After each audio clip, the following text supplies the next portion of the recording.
Hey, it's Ryan with this week's Mille Lacs Fishing Report. It is mid-January and it has been frigid out here.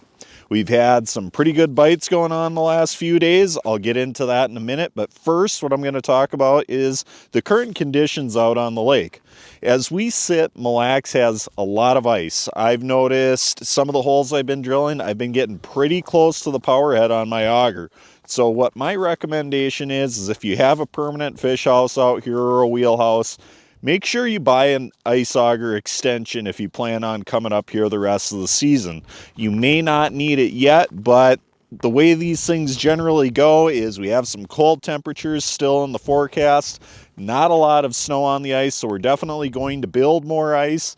And usually by the time you need them, when you definitely need them, you can't find them anywhere. So if you have a permanent house and you plan on coming up here at some point during the season, I would get yourself an extension right now. For the snow on the lake, there's just a couple inches. Most of the drifts are pretty small, except maybe where there was a permanent fish house, you might have larger drifts, but you can get around pretty much where you want to out here.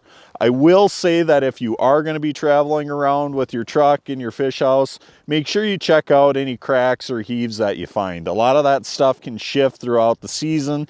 Even though it's cold out, it doesn't necessarily mean that it's safe to cross. So definitely check those out if you find a spot where you need to cross.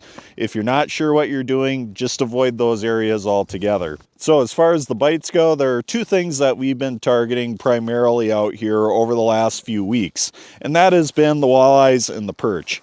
The first few weeks we hit the walleyes really hard, and the bite just wasn't what it was the last couple of years. What we have done best on for the walleyes had been jigging spoons. We had days where the tip-ups did better than the jigging spoons, but for the most part, most of our fish came on spoons. But it was not fast action. It was just one fish here, one fish there, with a lot of little fish mixed in. So that's what the walleye bite's been. If you're looking for some walleyes, what I would do is find maybe some deep rock pile edges or go to the gravel bars right up on top if you have a rock pile on top of a gravel bar set up there, or else go out to the mud flats and just pick a point on a flat and set up right on the edge. Those are going to be your best bets for walleyes, and most of your fish, most of your bites will come in the morning and evening for your nicer size fish. The thing that I really want to talk about out here though this season is the perch. We have seen an excellent perch bite out here over the last couple of weeks. Now, what I have found is it's going on in a couple different places. There's always some perch in the bays. A lot of those are smaller and you need to sort.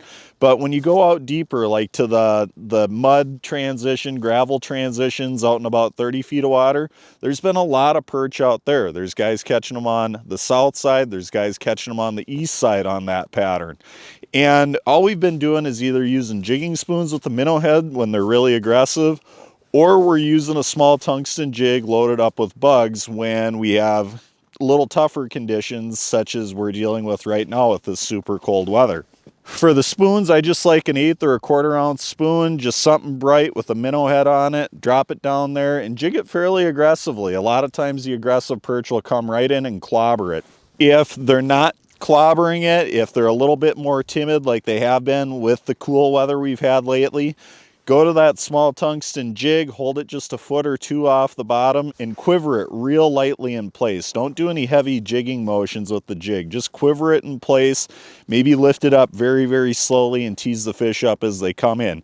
That's what's been producing a lot of fish for us. We've been getting limits of perch between 10 and 12 inches. The perch bite has been really good. While doing the perch fishing, we're also getting quite a few tulipy.